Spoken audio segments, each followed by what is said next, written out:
किस लैंग्वेज को, और जिसका आप लोगों को इंतजार था, जिसका वेट था कि अरे सर वो बताइए जो हम लोगों के एग्जाम में आना है। ठीक है, जो चीज एग्जाम में नहीं आना वो पढ़कर क्या करेंगे। बहुत सारे बच्चे सिर्फ पास होना चाहते हैं। ऑब्वियसली मेडिकल कॉलेज में यही इंपॉर्टेंट है, आप पास हो जाए यही बहुत बड़ी बात है। तो सिर्फ पासिंग मार्क, और पासिंग मार्क यहाँ पर 100 में से 33 मार्क्स नहीं होता जैसे 12th में आ गए, 11th में आ गए। यहाँ पासिंग मार्क्स होता है 50% मार्क्स।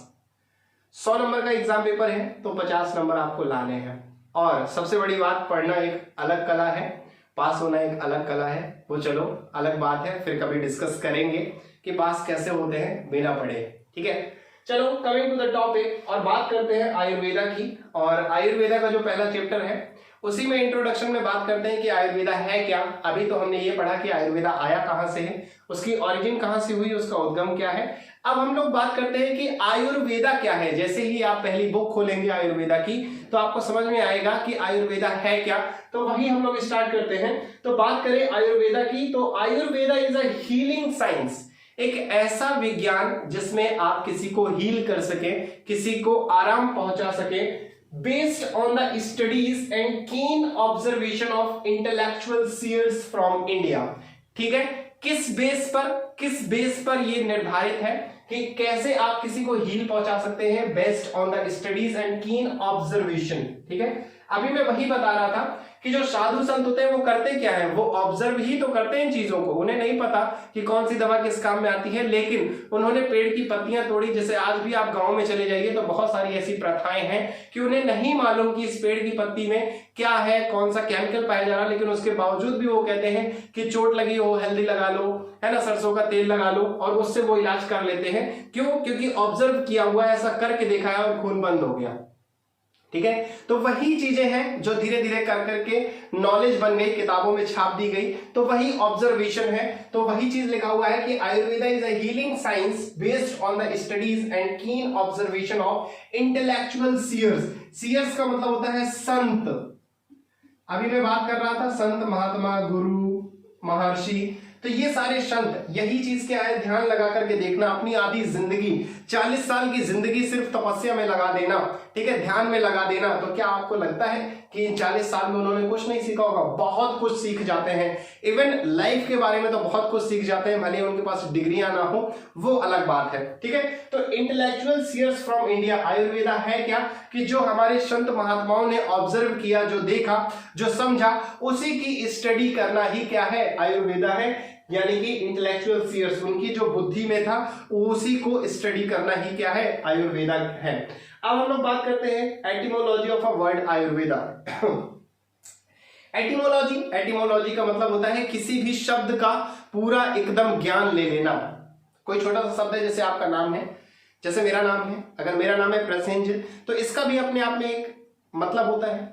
आपका भी कुछ नाम होगा, चिंटू, पिंटू, मिंटू, छोटू, जो भी आपका नाम है, उस नाम का भी कोई ना कोई मतलब होता है। ठीक है, अब वो बात अलग है। जैसे एक मेरा फ्रेंड था, बोलता था मम्मी मुझे छोटू मत कहा करो।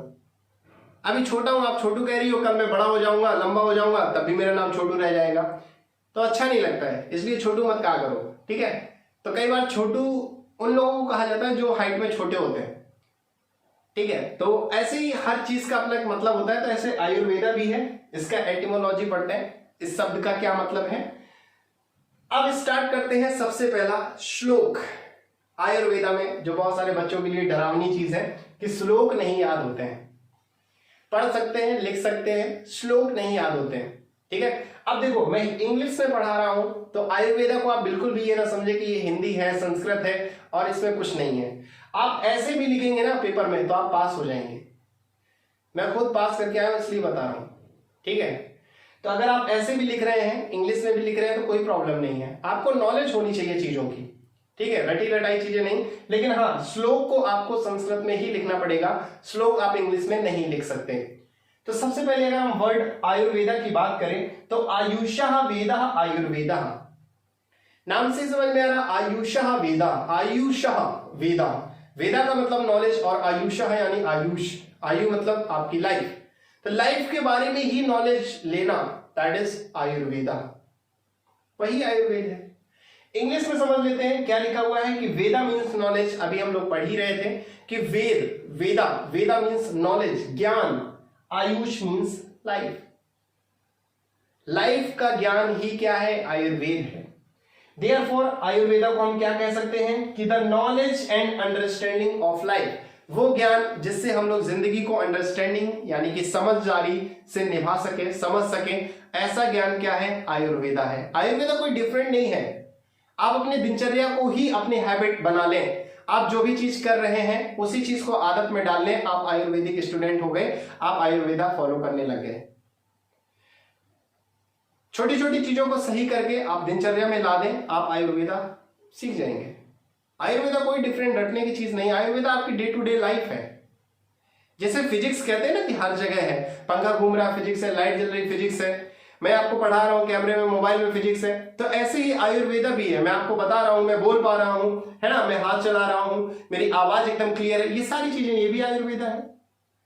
तो ऐसे ही जिंदगी में अगर छोटी छोटी चीजों को आप उतार लेंगे, और वो छोटी छोटी चीजें क्या है, अभी हम लोग धीरे धीरे पढ़ेंगे तो समझ में आएगा कि कब उठना है, कब सोना है, क्या खाना है, क्या नहीं खाना है, ये सारी चीजों को अगर आपने अपनी जिंदगी में उतार लिया तो आप आयुर्वेदा सीख गए। जिम जाते हैं, क्या सिखाया जाता है? सिखाया ये जाता है कि जिम तो आपका 10% है, 24 घंटे में 1 घंटे है आपका जिम, लेकिन 23 घंटे आपको डाइट फॉलो करना है, 23 घंटे आपको डिसिप्लिन में रहना है, तभी आपको जिम फायदा करेगी। तो वही आयुर्वेदा है, क्या खाना है, क्या नहीं खाना है, कब सोना है, कब उठना है, कितने घंटे सोना है, कितने घंटे नहीं सोना है, ये सारी चीजें क्या है? आयुर्वेदा है। लास्ट लाइन है, Ayurveda is not a medical science. Ayurveda कोई भी मेडिकल साइंस नहीं है कि ये केमिकल, वो केमिकल, ये दवा, वो दवा, no, this is not Ayurveda. Life को बेहतर करना है, वही आयुर्वेदा है। तो Ayurveda is not a medical science but it is a science of life. Medical science नहीं है, हमें किसी मशीन से एक्सरे नहीं करना बॉडी का, हमें नहीं सीखना कि अंदर क्या क्या है, बस हमें यह सीखना है कि अपनी जिंदगी को कैसे बेहतर बनाते हैं, क्या चीजें नहीं खाना है, क्या चीजें खाएंगे तो बीमार पड़ जाएंगे।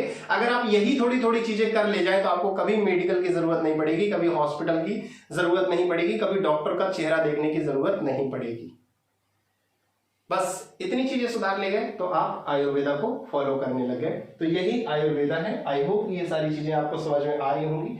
अब आगे हम लोग इंट्रोडक्शन के दौर में ही थोड़ा और आगे बढ़ते हैं और आगे आगे और बात करते हैं, और बहुत इंटरेस्टिंग सा फैक्ट मैं आपको बताने वाला हूं, तो बने रहिए मेरे। तो नेक्स्ट हम लोग बात करते हैं इंट्रोडक्शन में ही आयुर्वेदा का।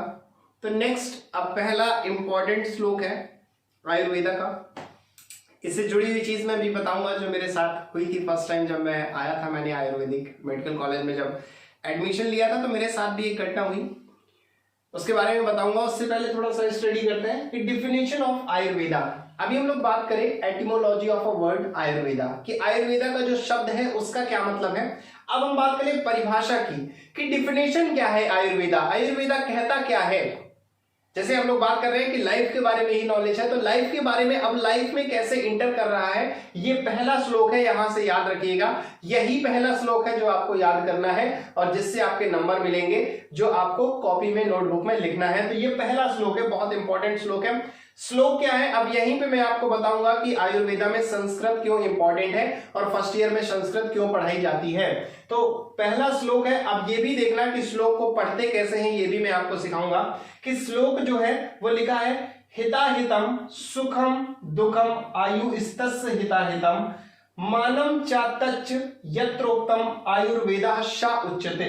यानी कि अब श्लोक को पढ़ते कैसे हैं, ऊपर जो बिंदी लगी होती है उसका मतलब ऐसे मतलब होता है ठीक है, जैसे छोटे बच्चे होते हैं ना, पानी पीना, कहेंगे हाँ मम मम, तो ऐसे ही जो बिंदी होती है उसका मतलब भी होता है। तो हिता हितम, ठीक है, ता यहाँ हिता हित नहीं पढ़ेंगे, हिता हितम ऊपर बिंदी रखी हुई है। इसका भी संस्कृत में अपने आप में यूज है।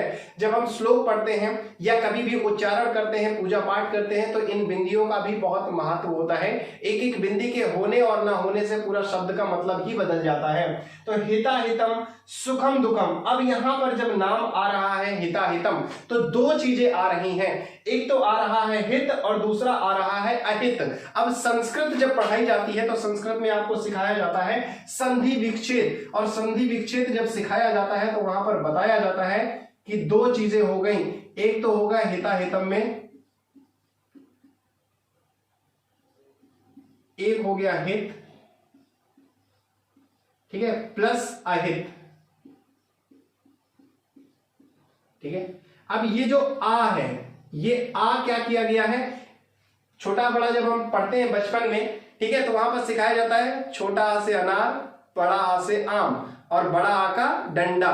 तो यहां पर जब भी आ लिखा होता है तो यहां पर जब इसको संधि को एक साथ करते हैं तो जब आ जहां लिखा होता है वहां पर बड़े आ का डंडा लगा देते हैं, आ नहीं लिखते हैं, तो वो अपने आप में हित अहित, तो हित अहित हिता हितम हो जाता है, यानी कि ये लास्ट में अहितम भी कर सकते हैं, ठीक है। तो ये जो डंडा लगा हुआ है, अब यहां पर देखो जैसे सुखम फिर दुखम, दुखम के बाद डंडा लगा हुआ है तो इसको अलग पढ़ना है और डंडे को अलग पढ़ना है। यहां से यहां तक जो है वो प्रोनाउंसिएशन अलग है और यहां से यहां तक प्रोनाउंसिएशन अलग है, ठीक है। तो ये दुखम और फिर ये क्या है, डंडा का मतलब मैंने बताया कि जहां भी डंडा लगा होता है वहां आ होता है, तो ये हो गया आयुस्तस, समझ में आ गया।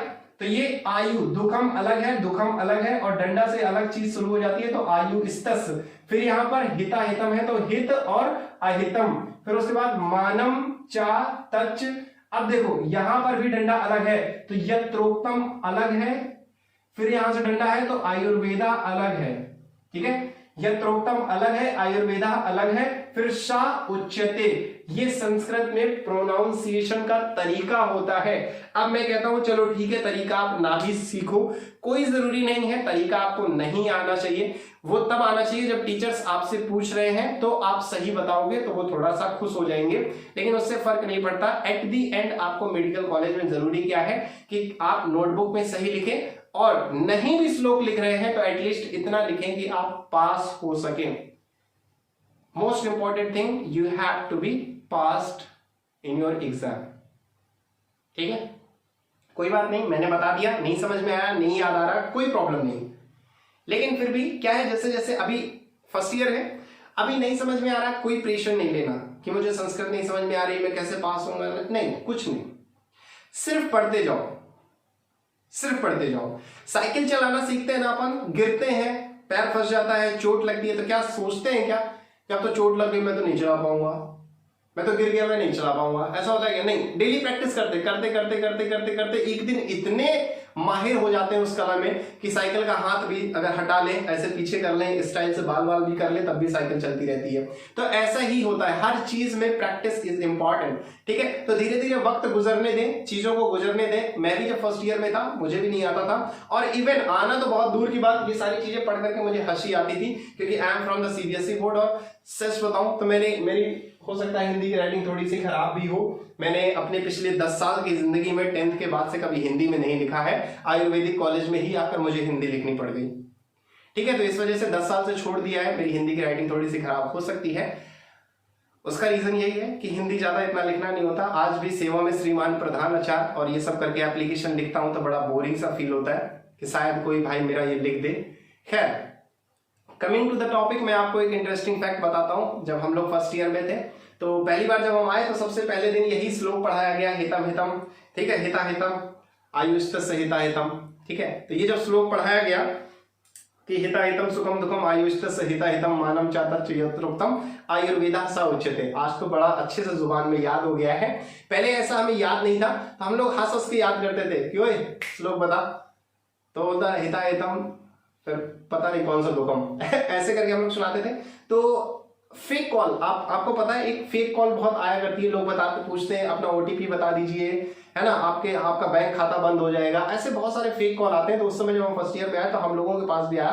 तो मेरा एक फ्रेंड है, बगल वाले रूम में रहता है, तो उसके पास एक फेक कॉल आया, मेरे पास भाग के आया कि भाई देखो एक ये कॉल आया है और एक कोई लड़की बोल रही है और बोल रही है कि आपका एसबीआई में खाता है, आपके में एक ओटीपी आया होगा, वो ओटीपी बता दीजिए वरना आपका खाता बंद हो जाएगा। तो मेरा फ्रेंड, उस समय हम लोग श्लोक ही याद कर रहे थे, तो मेरा फ्रेंड क्या करता है, ऐसे ही फोन लिए और जैसे उसने बोला कि सर आप, मैं ये बोल रही हूँ एसबीआई बैंक से और ये आप मुझे ओटीपी बता दिए, वो करता है हिता हितम सुखम दुखम आयुष्टस्य हिता हितम मानम च तच्युक्तम यत्रोक्तम आयुर्वेदा सा उच्यते। तो जैसे ही वो बोला ना हिता हितम सुखम दुखम आयुष्टस्य, उस लड़की को लगा ये गाली दे रहा है, वो कहती है भाग तेरी माँ होगी हिता हितम तो हम लोग को इतनी हंसी आई कि ये ऐसा लगा कि ये किसी ने गाली दी है मुझे, है ना।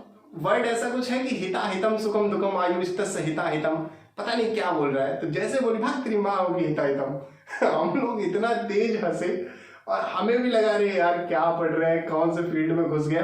लेकिन धीरे धीरे जैसे जैसे वक्त गुजरा और चीजें समझ में आती चली गई तो इसी चीज में अपने आप में इंटरेस्ट जगने लगा।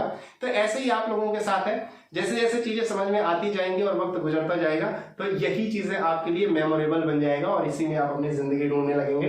अब समझते हैं, मैंने तो ये बताया कि श्लोक को पढ़ते कैसे हैं, अब हम समझते हैं कि एक्चुअली में ये श्लोक कहना क्या चाहता है। अब श्लोक ये कह रहा है कि हितम हिता हितम, सॉरी हिता हितम यानी कि हित और अहित, सुखम दुखम यानी सुख और दुख। तो जो हमारी लाइफ होती है वो 4 तरह की होती है। कौन कौन सी? या तो बेनिफिशियल होगी, बेनिफिशियल मतलब हितकर, यानी कि हमारे लिए कुछ चीजें ऐसी हो रही होंगी जो फायदेमंद होंगी। सेकंड चीज या तो हार्मफुल होंगी, कुछ ऐसी चीज होंगी जो हमारे लिए कैसी होंगी, अहितकर होंगी। अहितकर का मतलब हमारी पसंद की नहीं है, हमारे यूज की नहीं है। जैसे कई बार हम पढ़ करके जाते हैं और बहुत अच्छे मार्क्स आ जाते हैं तो वो क्या है, बेनिफिशियल है हमारे लिए, हमने जो पढ़ा वो हमारे काम आ गया। और फिर वहीं दूसरी चीज क्या हो जाता है कि हार्मफुल कुछ चीजें। अब जैसे खाने पीने की चीजें बात करें, हमें बर्गर, पेटीज, पिज्जा, ये सारी चीजें अच्छी लगती हैं, लेकिन ये है कैसी, हार्मफुल है। कैसी है, अहितकर है। तो ये खाने पीने की चीजें के बारे में बात कर रहा है। वहीं अगर तीसरी चीज की बात करें, प्लीजरेबल यानी कि सुखम, सुखम सुखकर, मार्क्स अच्छे आ गए हमारे लिए कैसा, प्लीजरेबल, मजा आ गया, आहा। आइसक्रीम खाते हैं, प्लीजरेबल, मजा आता है, आनंद आता है। मोबाइल में रील्स चलाते हैं, क्या, प्लीजरेबल है, ठीक है, मजा आ रहा है। तो है क्या, सुखकर यानी कि सुखम, सुखम, ठीक है। फोर्थ, अनप्लीजरेबल, कुछ चीजें ऐसी भी होती है, अगर हमें सुबह 5 बजे उठना है, जल्दी उठना है, early to bed early to rise make a man healthy and wise. तो सुबह जल्दी उठना, जल्दी सोना इंसान को हेल्दी बनाता है, कितनी अच्छी चीज है, लेकिन हम ये कर नहीं पाते। सुबह उठा दिया जाए हमें 5 बजे तो कैसा होगा, अनप्लीजरेबल, बड़ा बुरा लगेगा। है अच्छी चीज लेकिन अनप्लीजरेबल, बड़ा बुरा लगेगा, तो कैसा है, दुख कर, हकीकत में हमें दुख नहीं दे रहा। तो लाइफ हमेशा 4 तरह की होती है, कैसी, बेनिफिशियल होगी, या फिर आपकी हित आयु जिसे वो बोलते हैं कि आपके लिए हितकर होगी, या फिर हार्मफुल होगी, अहित होगी, आपके लिए अच्छी नहीं होगी, या प्लीजरेबल होगी यानी कि आपके लिए सुख, आपको अच्छा फील कराएगी, या अनप्लीजरेबल आपको दुख आयु यानी कि दुख की तरह होगी, अनप्लीजरेबल होगी, आपके लिए थोड़ा सा प्रॉब्लमैटिक होगा और प्रॉब्लम क्रिएटिव होगी, ठीक है। तो ये 4 तरह की लाइफ है जो हमें इस श्लोक के माध्यम से पता चल रहा है। तो ये श्लोक है जो आपको याद रखना है, और ये लाइफ के बारे में भी इन्हीं से समझ में आ जाएगा कि हिता हितम यानी हित और अहित, यानी कि इसी में अगर हम लोग बात कर लें बेनिफिशियल या फिर हार्मफुल, फिर दूसरा सुखम दुखम यानी सुख और दुख, प्लेजरेबल अनप्लेजरेबल, ये 4 तरह की लाइफ देखी जाती है, ठीक है। तो ये डेफिनेशन है आयुर्वेदा की। बहुत अच्छी बात है अगर आपको श्लोक याद हो जा रहा है, और ये चारों चीजें तो अगर श्लोक याद हो गया तो ये चारों चीजें आप अपने आप लिख लोगे। इसीलिए श्लोक इज इंपॉर्टेंट, ठीक है। श्लोक इसलिए इंपॉर्टेंट होता है कि श्लोक के अंदर ही जो चीजें लिखी हैं वही एक्सप्लेनेशन का तरीका बन जाता है। तो आपको एक्सप्लेनेशन की चीजें याद नहीं करनी होती, श्लोक याद आ गया तो श्लोक के नंबर मिलेंगे ही मिलेंगे, और उस श्लोक से अगर आपने एक्सप्लेनेशन दे दिया तो आपको और अच्छे मार्क्स मिलेंगे, ठीक है। इसलिए श्लोक इज इंपॉर्टेंट टू। या आज ऐसा करते हैं, इतना ही रखते हैं। आई होप कि आपको चीजें समझ में आ रही होंगी, और एक रिक्वेस्ट है मेरी तरफ से कि जिन्होंने भी ये वीडियो देखा है प्लीज नीचे कमेंट में जरूर ये बताएं कि दिस वे ऑफ एक्सप्लेनेशन जो है वो कैसा है। अगर अच्छा है और लगता है आपको कि सही है, आपको चीजें समझ में आ रही हैं, आप आयुर्वेदिक स्टूडेंट होकर के चीजों को समझ रहे हैं और मुझे नेक्स्ट लेक्चर बनाना चाहिए या नहीं चाहिए, ये आप नीचे कमेंट करके बता सकते हैं। आपको कोई चीज पसंद नहीं आई तो भी आप नीचे बता सकते हैं, और पसंद आई है तो प्लीज इसे शेयर करें और अपने फ्रेंड्स को जरूर ऐड करें। सो थैंक यू, और पढ़ते रहें, एंजॉय करते रहें, क्योंकि कॉलेज लाइफ भी दोबारा नहीं आएगी जिंदगी में, ये भी बहुत इंपॉर्टेंट है। तो इसी के साथ पढ़ते रहें, एंजॉय करते रहें। Thank you.